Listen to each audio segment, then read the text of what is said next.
Olá pessoal, eu sou o professor Ricardo Kleber e vamos então nesta videoaula para a nossa quarta, nossa quarta videoaula do curso de Introdução ao Ethical Hacking Academia do Hacker Ético do IFRN.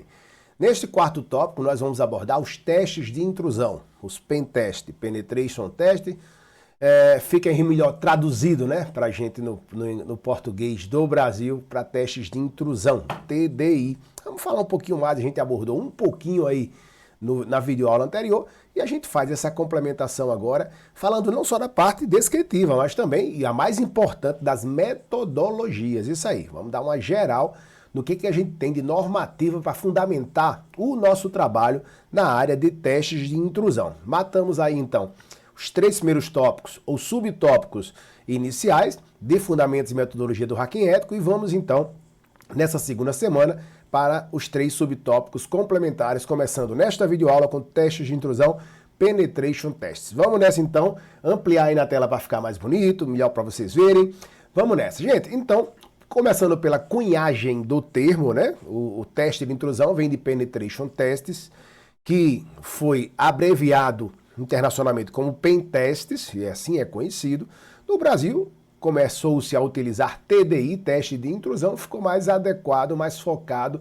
Todo mundo escuta o termo e sabe o que significa. Enfim, pode usar qualquer um dos dois termos. A gente fala Pen Test, fala teste de intrusão, todos remetem à mesma coisa. O processo de segurança que extrapola o que se tinha até então, os testes de análise de vulnerabilidade. Então, num pentest, você, além de identificar vulnerabilidades, você parte para a exploração de vulnerabilidades em sistemas computacionais. Essa é a grande sacada, o grande diferencial dos pentests. Ampliando então a definição aí, quando a gente tinha somente análise de vulnerabilidade, a dúvida que surgia quando você tinha um relatório de análise de vulnerabilidades é qual o grau de vulnerabilidade de sua infraestrutura computacional. Ora, só um relatório é suficiente? Será que particularidades dos seus sistemas estão de fato dentro do que foi apresentado como vulnerabilidade explorável nos relatórios até então? Ficava aquela dúvida, né? E quem é que podia ver isso? Até então, a ideia era pagar para ver, né? Isso era muito caro. Ver aí quem é que poderia explorar essa vulnerabilidade antes de resolver efetivamente ou sanar essa vulnerabilidade. Isso era um risco e permanece sendo um grande risco. A ideia então era, que tal se eu testasse ou até pagasse para alguém do outro lado, com conhecimento de ataque, verificar se essa vulnerabilidade pode ser explorada?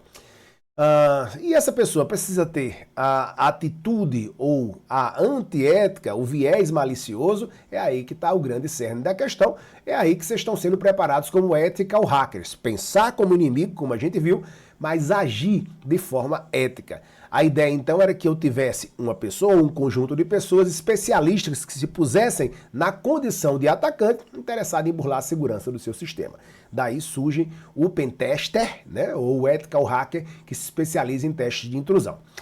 Qual é então, e essa era a pergunta que se tinha a partir dessa necessidade e da utilização de pentesters, e o resultado efetivo depois do pentest, um relatório mais profundo, qual seria o impacto se uma vulnerabilidade for ou fosse descoberta em seu sistema computacional? Então isso foi o mote, esse foi o principal objetivo do surgimento da grande área hoje que domina aí a segurança da informação, um conceito mais intrusivo, o pentest. O objetivo principal, determinar a possibilidade de um ataque e qual o seu impacto se bem sucedido, de forma ética, de forma profissional, de forma controlada, de forma que você não precisa pagar para ver, ou seja, você não vai sentir esses impactos porque quem está por trás dessa atividade não tem essa intenção. Vamos ampliar um pouquinho mais os objetivos do pentest que vieram e foram observados na implementação dessa nova área. Primeiro, com o pentest eu posso simular um ataque real e aí, consequentemente, eu posso entender o risco real que minhas aplicações, meus sistemas podem estar sofrendo ou podem vir a sofrer. O importantíssimo, pode-se identificar antes de outras pessoas, principalmente pessoas maliciosas, fragilidades no sistema. Então você se antecipa de fato, você não é preventivo somente, você não é, mais reativo, você é proativo nessa atitude de se antecipar e identificar antes dos outros as suas fragilidades ou as fragilidades do seu ambiente computacional. Diminuição dos fatores de risco, a prática contínua de pentests, né? Existe aí meio que um número cabalístico no mercado que deve se fazer pentest, principalmente contratando consultorias externas uma vez por ano ou pelo menos 2 vezes por ano, né? Seria aí de 6 em 6 meses, dependendo do tipo de negócio e da complexidade, esse intervalo pode diminuir. Esse é um número meio que, como a gente falou, cabalístico, não está fundamentado essencialmente em particularidades genéricas de sistema. 6 meses ou 1 ano é importante que se faça pentestes contra a instituição, diminuindo assim os fatores de risco.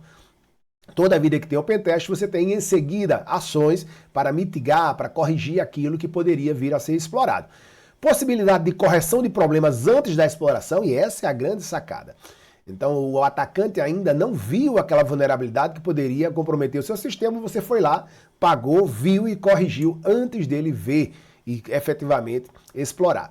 E a verificação da eficácia de política de segurança. De início havia meio que uma guerra, não era nenhuma guerra, mas havia uma certa desconfiança de equipes de segurança com relação à contratação de pentestes externos.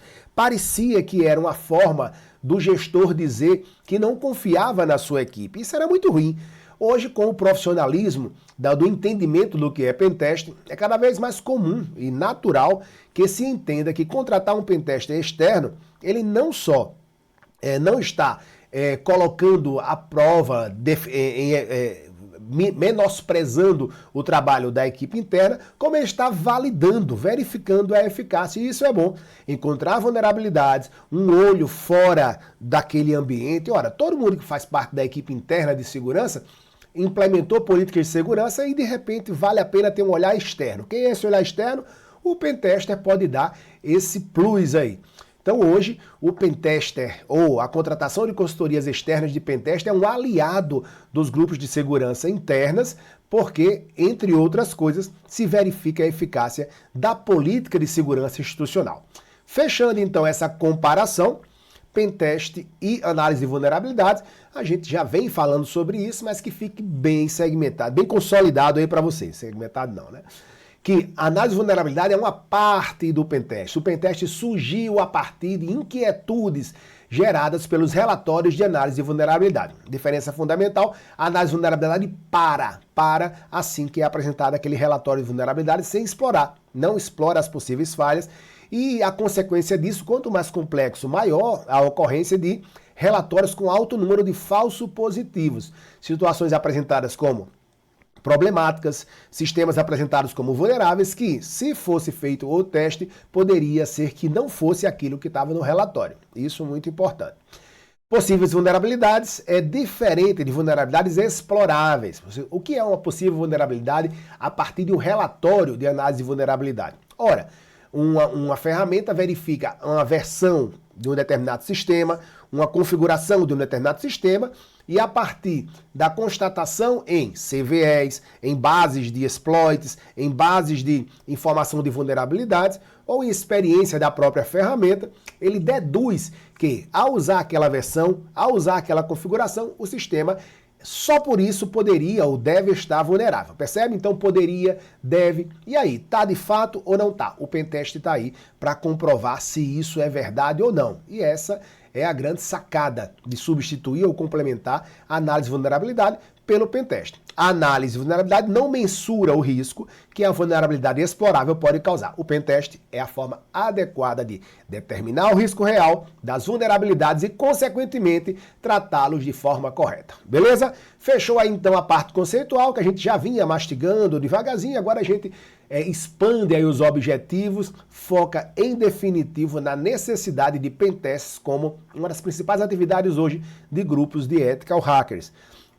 Vamos nessa então. Antes de começar, o pentest efetivamente é importante, principalmente do ponto de vista de tempo e de custo, junto ao gestor que vai contratar o pentest, definir alguns detalhezinhos aí que vão implicar diretamente em horas de trabalho. Isso, o nome disso é um escopo, né? Inclusive nós falamos que está lá no relatório, não sei se vocês lembram do primeiro bloco. lá no relatório eu começo ali com o escopo definido junto com o gestor. Primeiro, até onde se pode, onde é que se pretende ir? Isso é definido a partir dos conceitos genéricos que já conversamos aqui de black, gray e white box. Então eu quero que faça um pentest com o conhecimento do sistema interno, sem o conhecimento, com conhecimento parcial. Isso vai implicar em mais ou menos tempo e, consequentemente, mais ou menos custo. O escopo precisa deixar muito bem definido isso. E o que é que a equipe está autorizada a usar que eventualmente pode causar danos ao sistema? É isso aí, a gente falou algumas vezes que o pentest, em tese, não causava danos, mas a partir do escopo definido, se ele for um pouco mais agressivo, pode causar danos sim. Então, é tolerável o uso de métodos não convencionais? Pode-se usar engenharia social? Eu aconselho, ou pelo menos na prática e na observação da aplicação de pentests, como uma prática saudável, principalmente para ver se a política de segurança está efetiva. Usar algumas técnicas de engenharia social para saber se, conversando com pessoas, usando aí da verve, né? Conversando e mandando informações, e-mails para funcionários, para usuários do sistema, se consegue informações privilegiadas. Engenharia social é uma boa prática, mas também deve ser definida a utilização dela ou não nesse escopo. As duas práticas seguintes aí, elas são um pouco não recomendáveis por alguns autores e não são efetivamente utilizadas na maioria dos pentests. O pentester está autorizado a instalar cavalos de Troia, por exemplo, veja o dano que isso pode causar para recuperar os sistemas, se ele invadiu, instalou um cavalo de Troia, se ele mandou um cavalo de Troia para um usuário desavisado e abriu um backdoor, mas muito mais do que isso, comprometeu o sistema daquele usuário. Também é possível fazer sequestro de sessões, lembrando que o grampo, né, gente, é uma prática ilegal. Então, com a autorização do gestor dentro do seu ambiente interno, ela deixa de ser ilegal.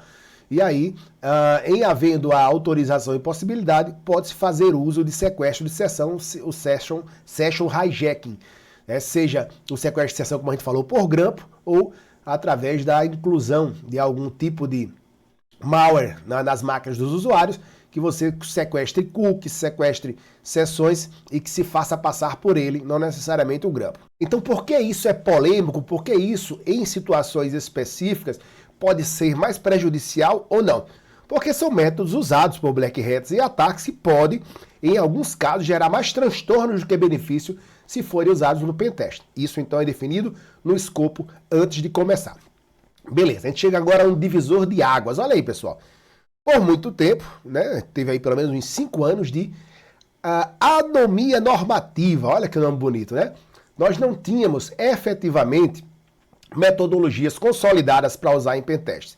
A coisa surgiu, a demanda surgiu e ia se fazendo então, conversando daqui, conversando dali, tentando, né, a partir de atitudes colaborativas, grupos de research, associações, criar metodologias. Mas isso era um inconveniente, porque com metodologias você, como o próprio nome diz, é mais metódico, consegue chegar a resultados mais efetivos em menos tempo, e você efetivamente ali você não esquece de um detalhe que deveria ser feito aos pontos cruciais de um pentest. A grande novidade ou a grande notícia para quem não está ainda familiarizado com isso é que a partir de 2003, 2004, efetivamente de lá para cá, surgiu então uma grande quantidade de metodologias para pentest. Isso foi muito bom, mas muito bom mesmo, porque efetivamente hoje você não começa do zero, você tem normativas que você pode seguir e aí então fica mais fácil de você, inclusive, precificar, quantificar o seu trabalho, ser mais efetivo, não perder tempo e conseguir resultados melhores em menos tempo. Só algumas das metodologias principais estão aí, são essas que a gente vai falar a partir de agora. Vamos começar pela PCI, gente. A PCI DSS, PCI veio da indústria de pagamentos por cartão, né? Cartões de crédito e débito, e que é uma indústria que pegou carona aí nas redes de computadores, na computação em geral, para se consolidar como um meio de pagamento que facilita a vida do usuário, cria ou manipula ou mexe com o mercado financeiro, principalmente instituições bancárias aí, né? Mas que precisava, consequentemente, pensar de forma muito séria e de forma muito ética como é que ela iria organizar-se internamente com relação à segurança nesse processo.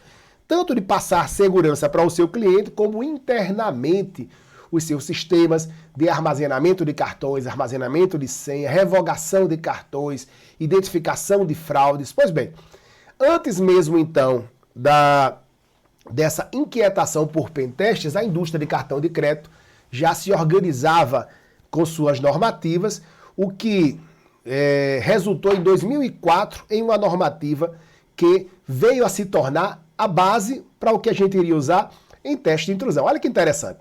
Então, quem foi o nosso vovô, quem foi o nosso modelo para metodologias de teste de intrusão? Foram as metodologias criadas pela indústria de pagamento de cartão de crédito, que se consolidou o PCI-DSS, né, o padrão de segurança de dados para pagamento de cartões de crédito, em 2004, quando grandes operadores se juntaram. Em 2004, criaram a primeira versão da PCI-DSS, e em 2006 criaram um conselho para avaliar as condições de segurança no uso de cartões de crédito no mundo todo.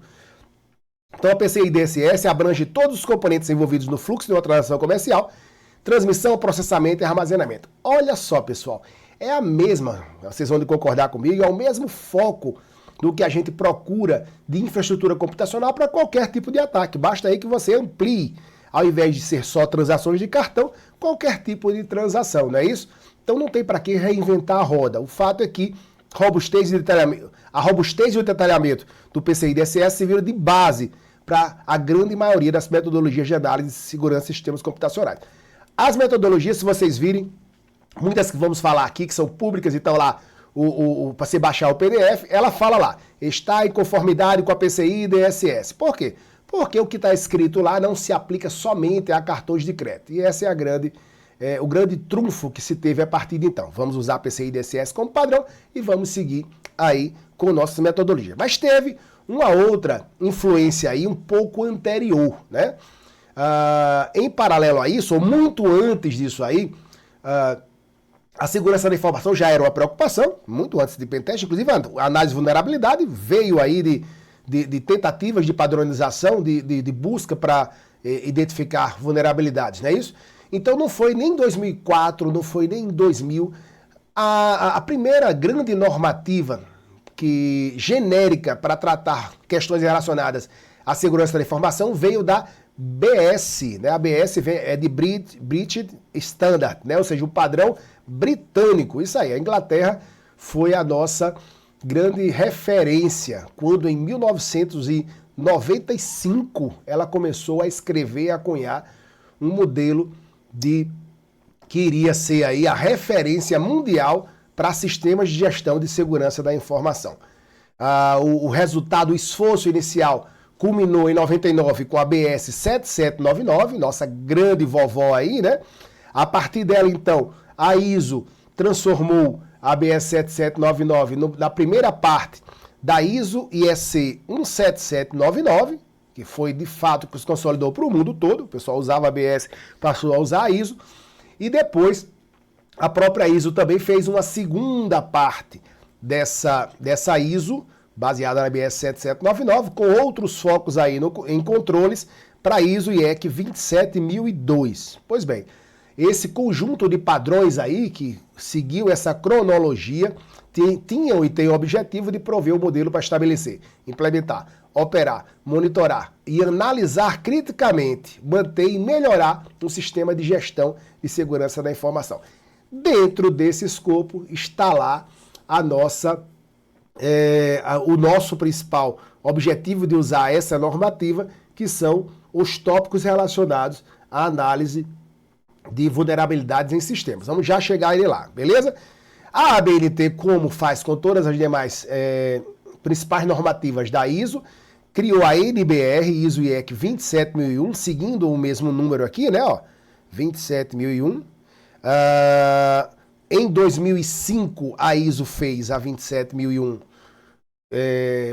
a sua primeira versão, e em 2006 o Brasil se apropriou, no bom sentido dela, criando a NBR ISO IEC 27001 2006.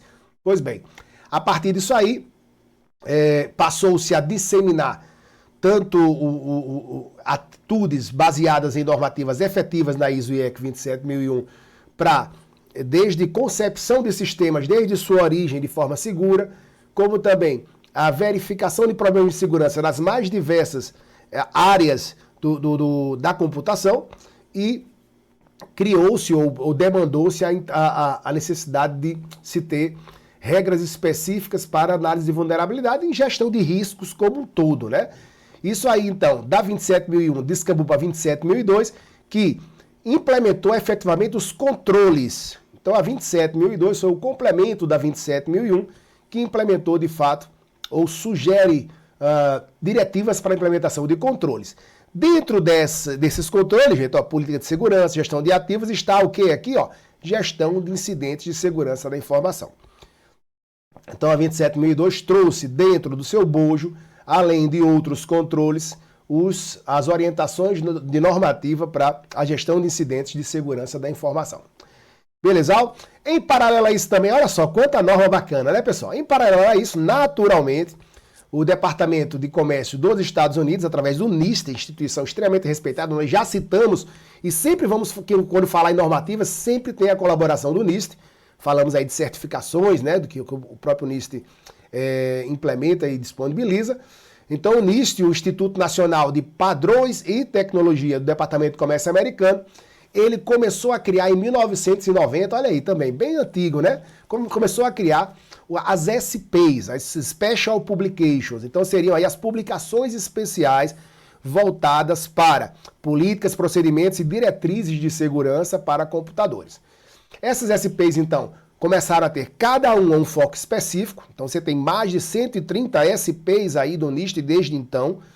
E dentre elas, naturalmente, uma família ou um SP em específico vem aqui para o nosso foco de normativas, que é a SP 800-115, publicada em 2008. Veja, de 90 para 2008, um bocado de tempo aí, né? A 115, gente, do NIST, olha aí, é um guia técnico para avaliações e testes de segurança da informação. Então não é para usar como referência remota para fazer adaptações. Ela é especificamente voltada para avaliações e testes de segurança da informação. Então, a aplicabilidade disso, se a gente usa por tabela na área comercial, ela se tornou mandatória, obrigatória dentro de diversos departamentos dos Estados Unidos, uma vez que o NIST é uma instituição governamental, publicou, ela passou a obrigar diversos setores internos a aplicar efetivamente a 800-115 e definindo aí, em linhas gerais, os objetivos do 800-115, fornecer orientações no planejamento e na aplicação de testes técnicos de segurança da informação, análise de descobertas e desenvolvimento de estratégias de mitigação. Beleza?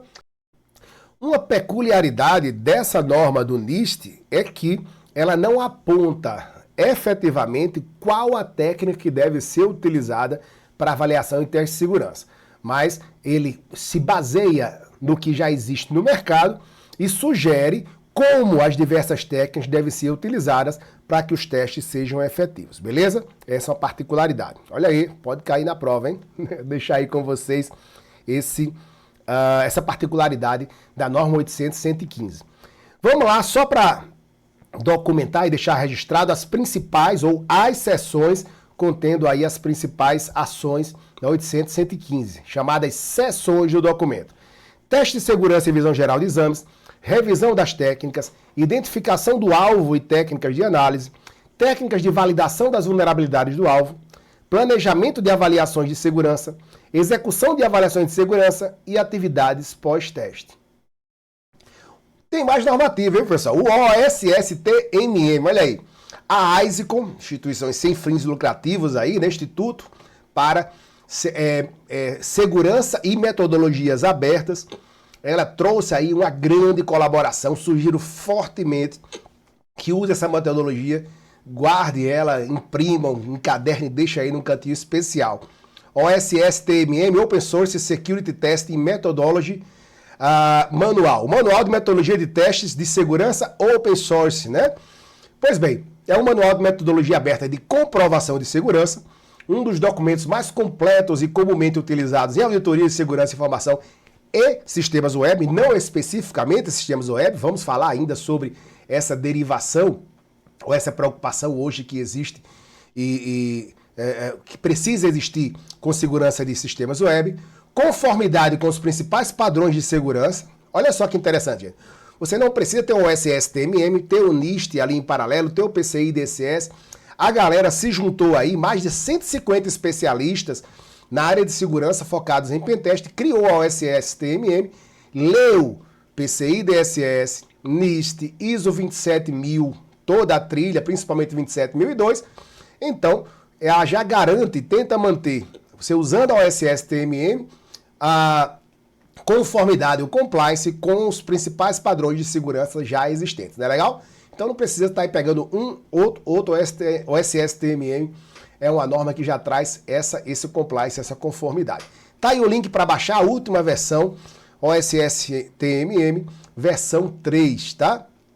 Regras de engajamento, vejam as seções são apresentadas de A a G, com regras de engajamento para aplicar essa normativa. 5 regras na seção A voltadas a vendas e marketing. 2 regras na seção B voltadas à avaliação estimativa de entrega. 9 regras na seção C voltadas para contratos e negociações. 2 regras na seção D voltadas ao escopo do pentest. 1 regra na seção E voltada para o plano de testes. 11 regras na seção F voltada para o processo efetivo de testes. E 12 regras na seção G voltadas especificamente para a parte de relatórios. Beleza? Essa a OSS-TMM versão 3. Você acha que terminou? Nada. Olha aí, pessoal. Mais uma instituição internacional preocupou-se e mantém uma normativa, a OISSG, tá? O Grupo de Segurança em Sistemas e Informações Abertas, que foi responsável por coordenar o trabalho e mantém a normativa ISAF, ISSAF, Information Systems Security Assessment Framework. Pois bem, a exemplo da grande maioria das instituições que já falamos aqui, algumas não são tão assim sem fins lucrativos, porque envolvem interesses governamentais, mas enfim, são abertas, né? Organização sem fins lucrativos, principal objetivo da OISSG e ISAF, prover conhecimento de segurança da informação. Qual é a principal característica da ISAF comparada com as anteriores? O nível de detalhamento é imenso, ou essa normativa é imensa, né? Por exemplo, a versão de 2006, a 021B, tem 845 páginas. Mas, como o próprio nome diz, é uma norma, você não precisa ler ela toda, você foca nos pontos principais ali para ir organizando a sua estratégia e montar qual vai ser a sua abordagem, né, dentro do que se predispõe a fazer no seu pentest. Cada teste de controle tem instruções detalhadas de como ser executado e quais os resultados esperados. Os passos para implementar o ISAF são resumidos a 3, embora internamente ele derive, né? Tem como o próprio nome diz, ou como a própria slide diz, há um nível de detalhamento dentro de cada um deles, mas são 3 fases: planejamento e preparação, primeira fase, avaliação, segunda fase, e relatórios, a terceira fase. Como é a composição interna do ISAF? Ele abrange 4 grandes áreas. Segurança de rede, e aí no slide, no material complementar para vocês, todas essas as áreas que são contempladas pela área de segurança de rede da norma ISAF, segurança de host, segurança de aplicação e segurança de banco de dados. Beleza? Essa aí, a ISAF. Eu quero baixar a ISAF, você não botou o link aí, gente? www.oissg.org, como a gente falou, é a instituição que mantém o ISAF, basta ir lá, área de downloads, e baixar a normativa ISAF também, se quiser dar uma olhada e utilizar ela no seu dia a dia. E aí, então, surge a necessidade, ou começou a se ver a necessidade de focar em áreas específicas, ter normativas e conjuntos de ações específicos para áreas, e uma delas que causa mais preocupação, está aí entre os principais alvos hoje, são as aplicações web. Isso mesmo.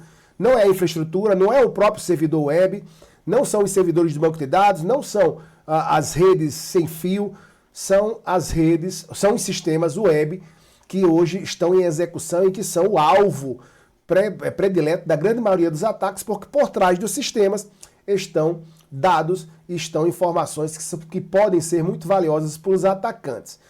E nesse contexto, então, surge a OWASP, eu acho que a maioria deve conhecer ou já ouviu falar, mas se não, muito bem-vindos aí, né? Existe uma fundação, a OWASP Foundation, mantém diversos eventos espalhados aí pelo mundo, mantém várias ações espalhadas de educação, de conscientização, mas também, em paralelo, ele tem diversos projetos efetivos para focar em segurança de aplicações web.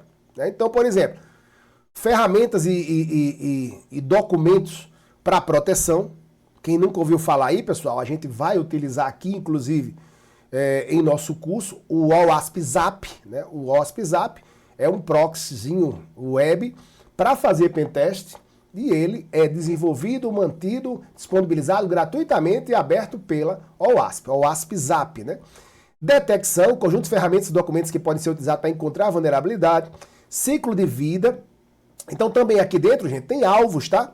Você quer fazer teste de análise de vulnerabilidade? Nós vamos usar aqui, por exemplo, 2 deles que são mantidos e criados pelo projeto OWASP, o Juice Shop, tá? São aplicações web vulneráveis para você testar suas ferramentas, e o Multilidai, que vem junto, inclusive, com o Metasploitable, que a gente vai usar aqui para mostrar para vocês como alvos em ambiente controlado. Beleza? Então tudo isso está disponível a partir do projeto OWASP. Efetivamente, com relação à normativa, a gente chama atenção para 2. A SVS é um padrão de verificação de segurança de aplicações e o WSTG, que é o Guia de Teste de Segurança Web. Esse aqui, ó, a última versão 4.2 de 2020, é o nosso foco nessa apresentação, nessa aula, para sugerir que vocês se apropriem o WSTG, o Guia de Testes de Aplicações de Segurança Web, para que vocês entendam o nível de detalhamento que o OWASP se preocupa em disponibilizar para a gente. Claro, o serviço mais conhecido do OWASP, não está citado aí no slide, mas é o OWASP Top 10, tá, pessoal? Se for lá no site da OWASP, logo de cara ele vai indicar para você o OWASP Top 10, que é uma tentativa periódica de mostrar os 10 principais tipos de ataques atualmente em vigor na internet, com foco naturalmente em aplicações web, beleza? O OWASP Top 10. O OWASP, portanto, uma normativa focada em aplicações web. E para fechar, mais uma normativa aí, também baseada aí no incômodo, a necessidade de profissionais da área de pentest em criar a sua própria metodologia, sem esquecer ou abrir mão das demais, já que ele foi feito em paralelo, que começou e resultou em 2009 na PTES, The Penetration Test Execution Standard, padrão de execução de pentest, uma metodologia desenvolvida por comunidade de analistas e profissionais de segurança. Beleza? A ideia do PTS, o diferencial dela, é que essas diretrizes para o processo de avaliação de segurança de um ambiente devem ser de fácil compreensão para as organizações. Então, o foco foi remover ou substituir palavras mais complicadas, metodologias com a indicação da necessidade de conhecimento técnico para entender. O foco é que, de fato, quem aplica saiba o que está aplicando, sem precisar se apropriar assim, excessivamente de linguajar técnico e conteúdo técnico. E também quem lê o resultado, né, o relatório do pentest compreenda, as organizações entendam como é a execução do pentest. Seria aí uma normativa mais povão, embora não abra mão da sua complexidade e da sua profundidade do ponto de vista de resultados, tá, pessoal? É o linguajar, a forma como ela é implementada, que ela tem um pouco mais de flexibilidade para tentar deixar a coisa mais compreensível para as organizações. O PTS é dividido em 7 fases: interação e pré-compromisso, coleta de informações, modelagem de ameaças, análise de vulnerabilidades, exploração, pós-exploração e o relatório efetivamente, ou os relatórios do pentest. Beleza, pessoal? Então é isso, foi pro saco aí a nossa 4ª videoaula, ou nosso 4º subtópico, teste de intrusão, penetration tests, dentro do nosso curso de introdução ética ao hacking, Academia do Hacker Ético. Aguardo vocês, então, nas próximas videoaulas. Se tiverem dúvidas, retornem, assistam novamente, dêem uma paradinha, comparem, vejam o material complementar, os links, se apropriem e vamos em frente.